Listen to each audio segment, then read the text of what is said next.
नमस्कार दोस्तों, जय हिंद, वंदे मातरम। स्वागत करते हैं दोस्तों आपके अपने YouTube channel Jaiswal coaching centre पर। मैं आपके साथ विजय सर। दोस्तों, राष्ट्र हित में चैनल है, देश हित में चैनल है, शिक्षा जगत का चैनल है। दोस्तों, बात करेंगे पर्यावरण के सबसे बेस्ट प्रश्न लेकर आए हैं। महत्वपूर्ण प्रश्न रहेंगे और सभी प्रश्न आपके एग्जाम के पैटर्न के अनुसार रहेंगे और इस बार के एग्जाम में यही प्रश्न आने वाले हैं। तो देखते हैं ये प्रश्न कैसे हैं, किस प्रकार के प्रश्न आएंगे एग्जाम में। और आप लोग ये 25 प्रश्न आपके लिए लाए हैं दोस्तों। ये 25 प्रश्न में से आप लोग कितना स्कोर कर पा रहे हैं, प्लीज़ हमें कमेंट करके ज़रूर बताएं अपना अपना स्कोर कार्ड। चलिए तो दोस्तों, पहला क्वेश्चन स्क्रीन पर है और स्टार्ट करते हैं। हो सके तो आप कमेंट बॉक्स में अपना अपना आंसर ज़रूर भी बता सकते हैं। तो प्रश्न यह है दोस्तों कि फसल चक्र के द्वारा मिट्टी में किस तत्व की स्थिरता संभव हो पाती है। जो फसल चक्र होता है उसमें मिट्टी में किस तत्व की स्थिरता मतलब क्या होता है? स्थित होना, स्थिर होना। सभी लोग जानते हैं स्थिर होना यानी कि खड़े रहना। किसी को बोल देते हैं स्टॉप। स्टॉप मतलब क्या होता है? खड़े होना। तो वही यहाँ पर जो फसल चक्र होता है उसमें ऐसा कौन सा तत्व है जो आपका स्थिर होना यानी कि स्थिर संभव हो पाता है? वह ऑक्सीजन है, नाइट्रोजन है, फास्फोरस है, हाइड्रोजन है। तो राइट आंसर क्या हो जाएगा इसका? आप लोगों को पता हो तो कमेंट बॉक्स में ज़रूर हमें बता सकते हैं। तो दोस्तों, फसल चक्र के दौरान जो मिट्टी में किसी तत्व की स्थिरता की संभव होती तो वह होता है हाइड्रोजन। हाइड्रोजन तत्व की स्थिरता की संभावना होती है दोस्तों। तो D option is the right answer हो जाएगा। चलते हैं नेक्स्ट क्वेश्चन की तरफ। आपका प्रश्न यह है दोस्तों, अगला प्रश्न बहुत ही प्यारा और लाजवाब प्रश्न है कि निम्न में से कौन संक्रामक रोग नहीं है। दोस्तों, आपने संक्रामक रोग पढ़ा होगा, लेकिन यहाँ पे एग्जाम में पूछा गया संक्रामक रोग नहीं है। तो कौन सा नहीं है? देखिए, डेंगू, मलेरिया और पीलिया हो गया, ये सभी क्या है आपके संक्रामक रोग कहलाते हैं। लेकिन प्रश्न यह पूछ लिया गया कि आपका संक्रामक रोग नहीं है, ठीक है। तो यहाँ पे क्या हो जाएगा? टिटनिस हो जाएगा। टिटनिस क्या है? यहाँ पर आपका संक्रामक रोग नहीं है। टिटनिस कहाँ पर होता है दोस्तों? तो टिटनिस सभी लोग बोलते हैं लार्जा। लार्जा मतलब क्या होता है? ये बहुत डीपली ये बता दिए, बहुत ज़्यादा यहाँ पे। लार्जा मतलब क्या होता है? ये जो टिटनिस होता है वह आपके इफेक्ट पड़ता है, कहाँ पर इफेक्ट पड़ता है? तो ये आपके रीढ़ की हड्डी पर इफेक्ट पड़ता है। रीढ़ की हड्डी जो टिटनिस हो जाता है वह कहाँ पर इफेक्ट पड़ता है? आपके रीढ़ की हड्डी पर इफेक्ट पड़ता है। नेक्स्ट क्वेश्चन की बात करेंगे। अगला प्रश्न स्क्रीन पर है, बहुत ही प्यारा सा और लाजवाब प्रश्न है दोस्तों। आप लोग इसका आंसर भी दे सकते हैं। प्रश्न करेंगे, चूहों के द्वारा फैलने वाला रोग कौन सा है? बहुत अच्छा प्रश्न है। चूहों के द्वारा फैलने वाला रोग कौन सा है? चेचक, मलेरिया, प्लेग, तपेदिक। तो सभी लोग जानते हैं लगभग। आप लोग ये दोस्तों प्रीवियस ईयर में लगभग 4 से 5 बार यह प्रश्न दोस्तों पूछा जा चुका है आपके एग्जाम में। तो चूहों के द्वारा फैलने वाला रोग आपका प्लेग होता है। और प्लेग से संबंधित, प्लेग को क्या बोलते हैं? प्लेग को आपको दोस्तों काली मौत बोलते हैं, यानी कि ब्लैक डेथ भी बोलते हैं इसको। और सभी लोग जानते हैं काली मौत के नाम से भी प्लेग जाना जाता है। तो चूहों के द्वारा जो फैलने वाला रोग होता है वह आपका प्लेग होता है। नेक्स्ट क्वेश्चन की बात करेंगे। अगला प्रश्न स्क्रीन पर है, बहुत ही अच्छा लाजवाब प्रश्न है कि रोनाल्ड रास का संबंध इनमें से किससे है? इससे दोस्तों 4 से 5 प्रश्न आपको बता देंगे। इस प्रश्न से रिलेटेड 5 प्रश्न बनते हैं। कैसे बनते हैं आइए देखते हैं। रोनाल्ड रास का संबंध किससे है? यहाँ पर तो सभी लोग जानते हैं किससे संबंध है। अगर आप लोगों को पता हो तो हमें कमेंट बॉक्स में इसका आंसर जरूर बताएं। देखिए, रोनाल्ड रास का जो संबंध है आपके मलेरिया से है। किससे है? मलेरिया से है। सही बता रहे हैं? सही बता रहे हो तो कमेंट करके जरूर हमें बताएं। बिल्कुल। ये बताइए दोस्तों, रोनाल्ड रास है, इनका जो है 1902 में इनको नोबेल पुरस्कार मिला था। किस लिए मिला था? क्योंकि इन्होंने परजीवी पर क्या है, प्लाज्मोडियम पर यहाँ पे खोज किया था। और ये कहाँ के रहने वाले हैं आपके रोनाल्ड रास? ये आपके उत्तराखंड के उमाऊ जिले के रहने वाले हैं। और पोलिया जो है किसको क्षतिग्रस्त करती है आपकी? तो वह आपके तंत्रिका तंत्र को प्रभावित करती है। क्या पोलियो किसको प्रभावित करती है? अगर एग्जाम में आ गया तो किसको प्रभावित करती है? आपके तंत्रिका तंत्र को प्रभावित करती है। ये आपको याद रखना है, ठीक है। तो रोनाल्ड रास को आपको सन 1902 में इनको नोबेल पुरस्कार मिला था। किसके क्षेत्र में मिला था इनको नोबेल पुरस्कार? तो इन्होंने परजीवी में क्या है, प्लाज्मोडियम का निर्माण किया था।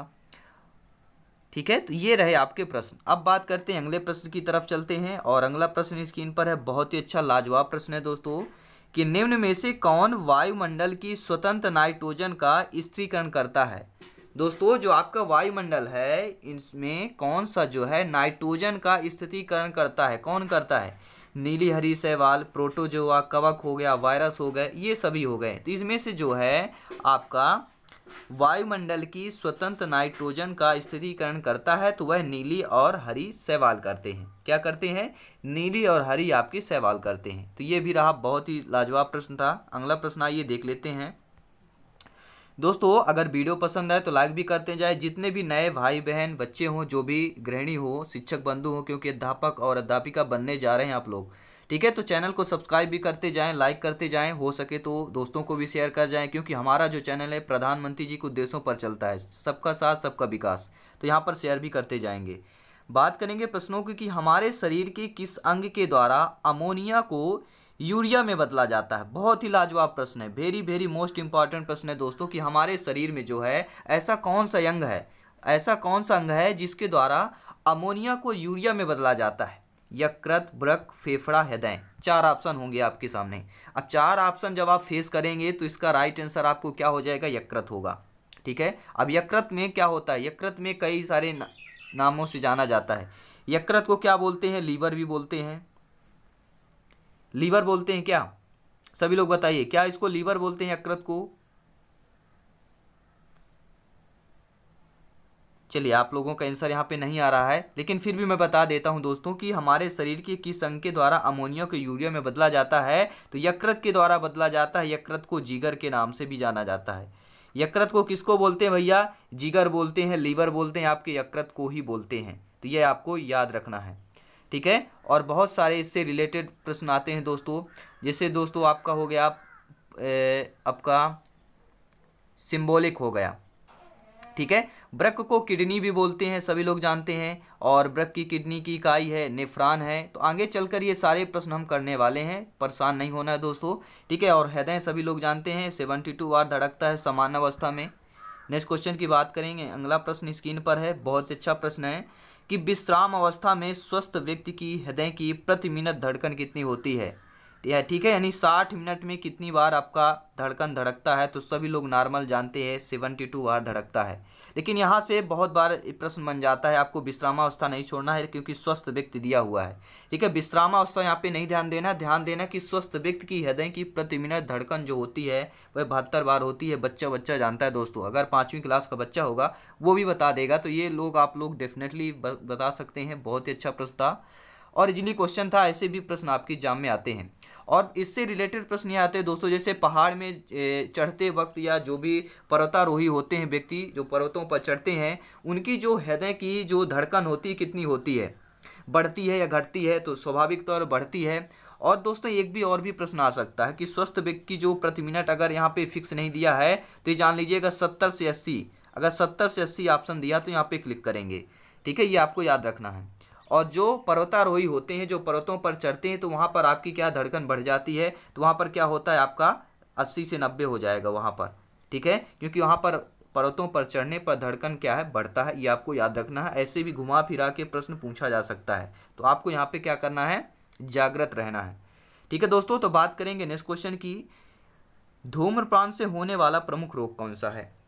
अब बच्चा जानता है दोस्तों, इसका राइट आंसर बच्चा जानता है कि धूम्रपान से होने वाला रोग है। सभी वीडियो में या ऐड में आता है, चाहे टीवी देखे चाहे मोबाइल में भी ऐड आते हैं, तो धूम्रपान का कोई भी मूवी होता है तो सबसे पहले ऐड आता है ये हानिकारक है, और इससे क्या होता है, कैंसर होता है, सभी लोग जानते हैं, ठीक है। इससे क्या होता है, कैंसर होता है। चलिए नेक्स्ट क्वेश्चन की तरफ चलते हैं। अगला प्रश्न है स्क्रीन पर है, और स्क्रीन पर प्रश्न यह है कि सजीवों में ऑक्सीश्वसन की प्रक्रिया में ऊर्जा अवमुक्त होती है।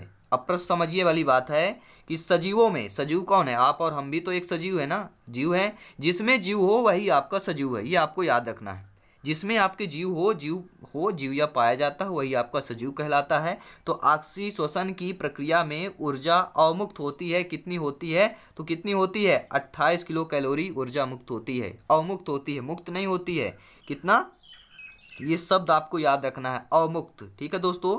तो अवमुक्त होती है, आपको याद रखना है कितना, 28 किलो कैलोरी आपकी अवमुक्त होती है। नेक्स्ट क्वेश्चन की बात करेंगे। अगला प्रश्न स्क्रीन पर है, बहुत ही ये भी लाजवाब प्रश्न है दोस्तों, कि निम्न में से प्रक्रियाओं का कौन सा युग्म जो है पौधों को जंतुओं से अलग करता है। यानी ऐसा युग्म बताना है जो पौधों को जंतुओं से अलग करता हो। ऐसी कौन सी प्रक्रिया है, ये ऐसा कौन सा युग्म है जो पौधों को जंतुओं से अलग करता हो। तो राइट आंसर क्या हो जाएगा इसका, सभी लोग बता दें अगर आप लोगों को पता हो। केंद्रक तथा कोशिका कला, क्लोरोफिल तथा रसधानी, माइटोकॉन्ड्रिया तथा सेंट्रोसोम हो गया, श्वसन तथा प्रजनन हो गए। साइंस के टॉप 25 प्रश्न है दोस्तों कि प्रक्रियाओं का कौन सा ऐसा युग्म जो पौधे को जंतुओं से अलग कर देता हो। बहुत ही अच्छा प्रश्न है दोस्तों, समझिएगा प्रश्न। देखिए यहाँ पे क्या बात किया गया है, पौधे की बात कर दिया गया है। पौधे में क्या होता है सभी लोग जानते हैं, क्लोरोफिल तथा रसधानी होगा।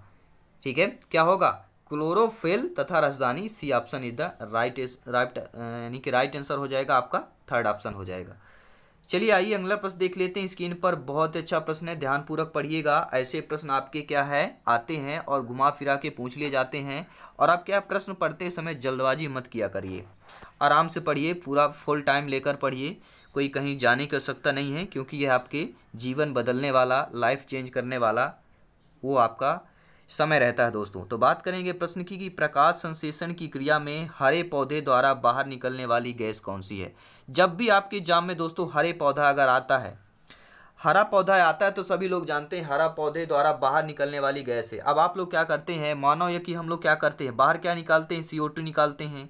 ठीक है, इसको बाहर करते हैं और ऑब्जर्व क्या करते हैं, यानी कि हम लेते क्या हैं, हम लेते क्या, हम लोग क्या है O2 लेते हैं, स्वाभाविक बात है। लेकिन हम क्या है CO2 निकालते हैं, O2 लेते हैं। लेकिन यहाँ पर प्रश्न पर बात किया गया है, आपके पौधों पर बात किया गया है। तो पौधे क्या करते हैं, जस्ट अपोजिट करते हैं। अपोजिट कैसे करते हैं, हम आपके CO2 क्या है यहाँ पे देते हैं, यानी बाहर निकालते हैं। पौधे क्या करते हैं, उसी को ग्रहण करते हैं, ये आपको याद रखना है। ठीक है, पौधे उसी को ग्रहण करते हैं। जो हम O2 यहाँ पे लेते हैं, वो पौधे क्या हमें O2 देते हैं। यानी पौधे इसीलिए बोलते हैं, पौधे को यहाँ पे सेव करना है, पर्यावरण बनाए रखना है। तो पौधे होंगे तो हम भी जीवित होंगे, सभी सजीव जीवित होंगे, ये आपको नोट करना है। ठीक है, तो यहाँ पर क्या होगा, राइट आंसर क्या हो जाएगा, पौधे किसको बाहर निकालते हैं, ऑक्सीजन को बाहर निकालते हैं। चलिए नेक्स्ट क्वेश्चन देख लेते हैं। अगला प्रश्न स्क्रीन पर है, बहुत ही प्रश्न अच्छा है। और प्रश्न यह दिया गया है दोस्तों कि प्रकाश संश्लेषण संपादित होता है, जो आपका प्रकाश संश्लेषण है वह संपादित होता है। अब यह प्रश्न यहाँ पे सभी बच्चे क्या करते हैं, कभी इस पर बहुत यहाँ पे प्रभावित होते हैं। अब प्रभावित कैसे होते हैं कि दूसरा ऑप्शन मार के चले आते हैं। जब दूसरा ऑप्शन मार के चले आते हैं तो भैया नुकसान होता है। तो बिल्कुल ये हम कतई बर्दाश्त नहीं कर सकते, ये आप लोगों का नुकसान हो, बिल्कुल यहाँ पे नुकसान नहीं करना है।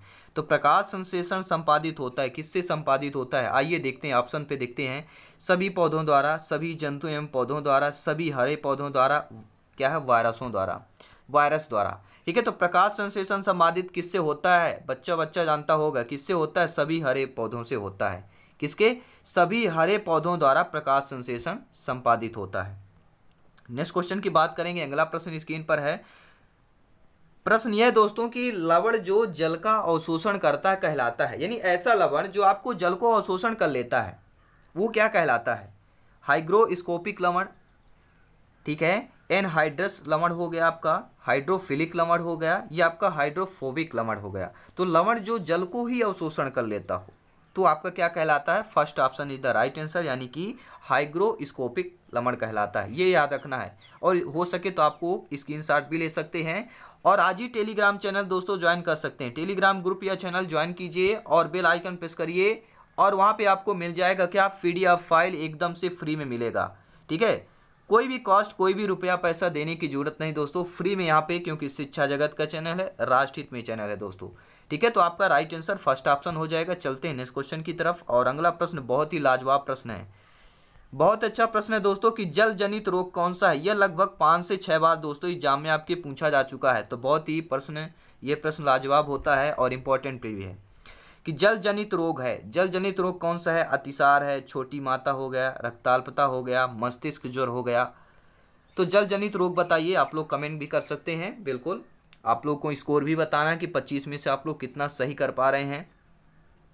तो देखिए जल जनित वाले जो रोग होता है मैं आपको बता देता हूँ, एक हैजा हो गया। ठीक है, जल जनित रोग आपका हैजा भी होता है और दूसरा आपका पीलिया हो गया, ये आपको याद रखना है। पीलिया भी आपका जल जनित रोग है। टाइफाइड हो गया, ये भी आपका जल जनित रोग है। तो ये सभी हैजा, पीलिया, टाइफाइड ये जल जनित रोग है। तो जल जनित रोग यहाँ पे क्या हो जाएगा आपका अतिसार। अतिसार हो गया, पीलिया हो गया, हैजा हो गया, टाइफाइड, ये सभी आपके जल जनित रोग कहलाते हैं। अब चलते हैं नेक्स्ट क्वेश्चन की तरफ और अगला प्रश्न स्क्रीन पर आ चुका है। बहुत अच्छा प्रश्न है, प्रश्नों को समझिए, ध्यानपूर्वक देखिए कि कैसे प्रश्न को सॉल्व किया जाता है। चलिए 11वें नंबर यहाँ पे प्रश्न है। अभी तक हमने कितने प्रश्न कर लिए आप लोग टोटल काउंट कर सकते हैं। आप लोग कितने सही कर लिया है ये भी आप लोग काउंट करते जाएं और लास्ट में पे आपको कमेंट भी करना है, स्कोर कार्ड भी बताना है। प्रश्न यह है, पौधों में प्रकाश संश्लेषण की क्रिया किस रंग में सबसे अधिक होती है। अब ये आ गया प्रश्न, वेरी वेरी इंपॉर्टेंट प्रश्न है दोस्तों। अब यहाँ पे समझने वाली बात है, यहाँ से 3 से 4 प्रश्न, जितने प्रश्न हो सके वो बना सकते हैं एग्जाम में, ये आपको याद रखना है। तो पौधे में प्रकाश संश्लेषण की क्रिया किस रंग में सबसे अधिक होती है। बच्चे यहाँ पे बहुत ज़्यादा गलती करते हैं। अब बच्चे गलती क्या करते हैं, सबसे अधिक देखिए लाल में होती है। अगर यहीं पे आपकी एग्जाम में आ गया सबसे कम किस में होती है, तो सबसे कम आपके किस रंग में होती है, प्रकाश संश्लेषण की क्रिया किस रंग में सबसे कम होती, तो आपकी वह बैगनी है, ये आपको याद रखना है। बैगनी रंग में आपका प्रकाश संश्लेषण की क्रिया सबसे कम होती है। और यहाँ पे प्रश्न क्या पूछा गया, सबसे अधिक, यानी कि लाल रंग हो जाएगा। चलिए अगला प्रश्न आइए देख लेते हैं। पोलियो का कारण क्या है। पोलियो का कारण क्या है, जीवाणु है, विषाणु है, कवक है, कीट है। बहुत अच्छा प्रश्न है, लाजवाब प्रश्न है और कहा जाए तो अपडेट प्रश्न है दोस्तों, अपडेट प्रश्न है, याद रखिएगा। पोलियो का कारण क्या है, पोलियो होता है तो पोलियो का कारण क्या है, सभी लोग बताएं। पोलियो हो गया, एड्स हो गया, चेचक हो गया, ठीक है, तो इसका कारण क्या है, विषाणु है, ये याद रखना है। विषाणु है, पोलियो का कारण हो गया, एड्स का हो गया, चेचक हो गया, ये सभी का कारण किसके कारण होता है, ये आपके विषाणुओं के कारण ही यह रोग होता है। ये आपको कंठस्थ कर लेना है, हो सके तो स्क्रीनशॉट भी ले लेना है। बस चलिए चलते हैं नेक्स्ट क्वेश्चन की तरफ और अगला प्रश्न आपकी स्क्रीन पर आ चुका है और ये भी लाजवाब प्रश्न है, ध्यानपूर्वक पढ़िएगा, समझिएगा। प्रश्न क्या कह रहा है कि एक पुरुष जिसका रक्त क्या है, ओ है, एक ए रक्त समूह वाली स्त्री से शादी करता है। किसके, ए रक्त वाली समूह से शादी करता है, तो उसके पहले बच्चे के रक्त समूह ओ होने की संभावना है, कितने प्रतिशत है दोस्तों। अगर मान लीजिए कोई एक पुरुष है, ठीक है, और पुरुष का जो ग्रुप है, ब्लड ग्रुप है, वो आपके यहाँ ओ है। अब ओ में किसी ए ग्रुप ब्लड ग्रुप वाले से शादी करता है, कोई भी पुरुष महिला से, तो उसके जो पहले बच्चे की संभावना होगी, उसका जो रक्त यानी कि ब्लड ग्रुप होगा, ओ की कितनी संभावना होगी, यह प्रश्न पूछा गया। सिंपल साधारण सा है। देखिए आप लोग बहुत इसका पहाड़ जैसा ले लेते हैं। समझने वाली बात यह है कि इसमें 50% होगा, बिल्कुल सही जवाब है। जितने भी बच्चे बी ऑप्शन मार रहे हैं बिल्कुल सही मार रहे हैं, क्योंकि एक पुरुष जो रक्त समूह अगर उसका ओ है और ए वाली लड़की से अगर शादी करता है, तो उसके बच्चे की जो संभावना होगी, उसका जो ब्लड ग्रुप होगा, वो ओ की संभावना 50% होगी, ये आपको रखना है। अगर ए पूछा जाता तो ए का भी यहाँ पे 50% संभावना होता, ठीक है। चलिए नेक्स्ट क्वेश्चन की बात करेंगे। आपने गुणसूत्र से संबंधित प्रश्न पढ़े होंगे अगर साइंस से, अगर नहीं पढ़ा होगा तो वो भी हम चैप्टर किसी ना वीडियो में कंप्लीट कर देंगे। चलिए आइए नेक्स्ट क्वेश्चन की तरफ चलते हैं कि एक किसान दानों को भूसे से अलग करना चाहता है। सभी लोग गांव से ज़्यादा हो गए, ठीक है, हम भी गांव से हैं, तो इतना तो जानते हैं दोस्तों, बचपन में देखा है कि एक किसान दानों को भूसे से अलग करना चाहता है, कि जिस प्रक्रिया से यह किया जा सकता है वह कहलाता है। यानी कि किसान क्या करता है, दाने और भूसे को अलग करने की प्रक्रिया को क्या कहा जा सकता है। सिंपल सा प्रश्न यह है, किसान, भूसा, ये कुछ नहीं, मायने ये रखता है दानों को भूसे से अलग करने की प्रक्रिया क्या है।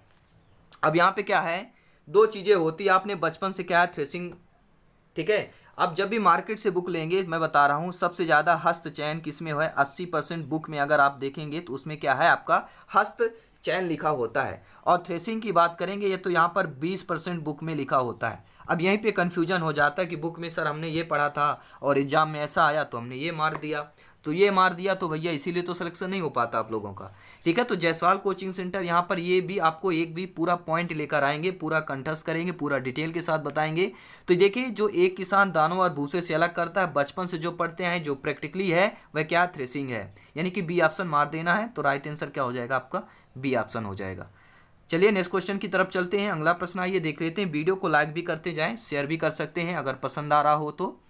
इसके साथ साथ बेल आइकन प्रेस कर लें ताकि जो भी लेटेस्ट नोटिफिकेशन आए, वीडियो आएगा आपको इनबॉक्स में जाएगा और इनबॉक्स आपको सूचित करेगा। चलिए आइए अगले प्रश्न की तरफ चलते हैं कि रक्त की जांच द्वारा किसकी उपस्थिति से मलेरिया की पहचान होती है। यानी रक्त की जांच, जो रक्त की जांच होती है, ठीक है, ब्लड की जो जांच होती है, चेकअप होता है, किसकी उपस्थिति से मलेरिया की पहचान होती है। यानी ब्लड में हमारे क्या उपस्थित हो, क्या शामिल है हमारे ब्लड में कि जिसकी पहचान हो जाए कि इस व्यक्ति पर मलेरिया है, तो क्या शामिल होता है। आप लोग कमेंट कर सकते हैं। 4 ऑप्शन हैं स्क्रीन पर, आपके 4 ऑप्शन दिख रहे होंगे। 4 में से एक ही सही होगा, वो कौन सा सही है वो आप लोगों को बताना है। 5 सेकंड के लिए आपको वक्त दे रहे हैं, इसके बाद हम बताएंगे। दोस्तों, रक्त की जांच द्वारा किसकी उपस्थिति में मलेरिया की पहचान होती, तो वह लाल रक्त कणिकाओं में मलेरिया के परजीवी के, अगर आपके जो आरबीसी होता है, ये याद रखना है, ठीक है, आरबीसी रेड ब्लड ग्रुप, ठीक है, क्या होता है, रेड ब्लड ग्रुप, यानी कि लाल रक्त कणिकाओं में अगर आपके मलेरिया परजीवी पाया जाता है ब्लड ग्रुप में, आरबीसी में, तो आपका क्या है, मलेरिया की पहचान होती है। किसके, मलेरिया परजीवी के कारण ही पहचान होती है। और बहुत सारे यहाँ से प्रश्न बनते हैं दोस्तों आपके, ठीक है, लाल रक्त कणिकाओं से भी यहाँ पे बहुत सारे प्रश्न आपके एग्जाम में आते हैं और पूछे भी जाते हैं। तो इनको आपको लोग क्या है, कंठस्थ करना है। और इन प्रश्नों को क्या है, आप 1 या 2 बार। और ये भी है कि आरबीसी का निर्माण कहाँ होता है। चलिए दोस्तों बताइए, यहाँ से भी प्रश्न आ जाता है कि इससे आरबीसी से रिलेटेड हम प्रश्न बता रहे हैं कि आरबीसी का निर्माण कहाँ होता है। तो आरबीसी का जो निर्माण है अस्थिमज्जा में होता है। किस पर होता है, आपके अस्थिमज्जा में होता है। और यह परजीवी या प्लाज्मोडियम के कारण यहाँ पे पहचान होती है कि यहाँ पर क्या है, आपका मलेरिया की पहचान करते हैं। चलिए आइए नेक्स्ट क्वेश्चन की तरफ चलते हैं। अगला प्रश्न स्क्रीन पर है और बहुत ही अच्छा लाजवाब प्रश्न है। और प्रश्न क्या पूछा जा रहा है सभी लोग समझ गए होंगे, स्क्रीन पर आ चुका है। और प्रश्न है कि निम्नलिखित में से कौन से शब्द समूह आपस में निकटतम रूप से संबंधित हैं। अब देखिए यहाँ पे आप 4 ऑप्शन दिए गए हैं और 4 ऑप्शन में आप लोगों को बताना है कि निकटतम रूप से संबंधित हैं आपस में, ठीक है। अब सभी लोग जानते हैं क्या दिया है, मच्छर मलेरिया एनीमिया दिया है, मच्छर डेंगू लौह गुड़ दिया है, लौह हीमोग्लोबिन अनीमिया आंवला दिया है, लौह मलेरिया अमीनिया रक्त दिया गया है। अब यहाँ पे आपको क्या करते हैं, अगर आपने नहीं पढ़ा है दोस्तों, तो ये आपको क्या है, आपके सामने क्या अंधेरी रात जैसी होगी, क्योंकि आप लोगों ने पढ़ा नहीं है और आप क्या है क्वेश्चन को फेस कर रहे हैं, तो ये अंधेरी रात जैसा होता है। और जो भी बस अक्कड़ बक्कड़ बम्बे बोलकर मार के चले आते हैं, फिर क्या होता है, बाद में क्या होता है कि भैया सिलेक्शन नहीं हो पाता है। सिलेक्शन क्यों नहीं हो पाता, फिर हो गया कहते हो गया भैया नहीं बना, नहीं हो पाया। अरे बनेगा कैसे नहीं, जायसवाल कोचिंग सेंटर बिल्कुल इसीलिए तो आया है दोस्तों, आपके लिए बिल्कुल बनेगा सिलेक्शन। यहाँ पे 100% आपकी सीट पक्की होगी, ये आपको नोट कर लेना है। तो देखिए निकटतम रूप से संबंधित मैं आपको बताता हूँ। देखिए संबंधित है, यह आपस में दे दिया गया है, समूह दिया गया है, संबंधित है, यानी कि कुछ ना कुछ लॉजिकल वर्ड है इसमें। अब लॉजिकल वर्ड क्या है, हीमोग्लोबिन अनीमिया, सभी लोग जानते हैं अनीमिया रोग किसके कारण होता है, हीमोग्लोबिन की कमी के कारण होता है, ये आपको याद करना है। और लौह तत्व आंवला में पाया जाता है, सभी लोग जानते हैं जो भी खट्टे पदार्थ होते हैं उनमें क्या है, विटामिन क्या है, सी पाया जाता है। लेकिन यहाँ पे लौह तत्व आपके सबसे ज़्यादा आंवला में पाया जाता है, ये आपको नोट कर लेना। आंवला में भी आपका लौह तत्व पाया जाता है, ठीक है। और विटामिन सी की बात करेंगे, जो भी खट्टे पदार्थ है, नींबू हो गया आपका, ठीक है, और आम में भी पाया जाता है, और आपके हो गया जो भी खट्टे पदार्थ हो, टमाटर में भी आपके पाया जाता है। लेकिन उसमें कुछ और ज़्यादा डीपली नहीं जाएंगे, गहराई से नहीं बताएंगे, क्योंकि वीडियो काफ़ी लंबा होता जा रहा है और मैं नहीं चाहता कि आप लोगों को परेशानी हो, क्योंकि फिर क्या है वीडियो रुक रुक कर चलने लगता है तो समझ में नहीं आता फिर।